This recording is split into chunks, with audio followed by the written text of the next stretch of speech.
partita. Sarà il Ghilarza in maglia gialla con inserti rossi a battere il calcio d'inizio.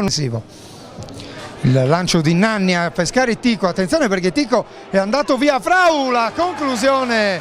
Kiwobo e stavolta perde il contrasto con Iba, attenzione perché Iba si lancia in profondità, serve al centro il numero 20 Caddeo che porta in vantaggio il Ghilarza. Rolandone e Grigoriadis vanno a mettersi a disturbo, parte Cocco, la conclusione.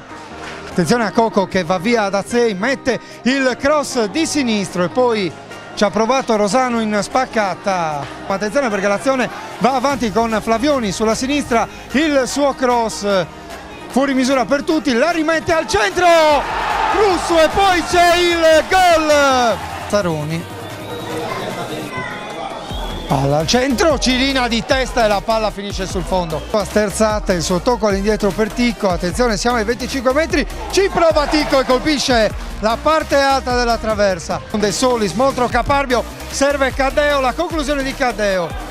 Su ma attenzione perché c'è Flavioni, il tiro e poi c'è la rete! La rete! Per noi è tutto, per il momento ci risentiremo con le interviste ai protagonisti.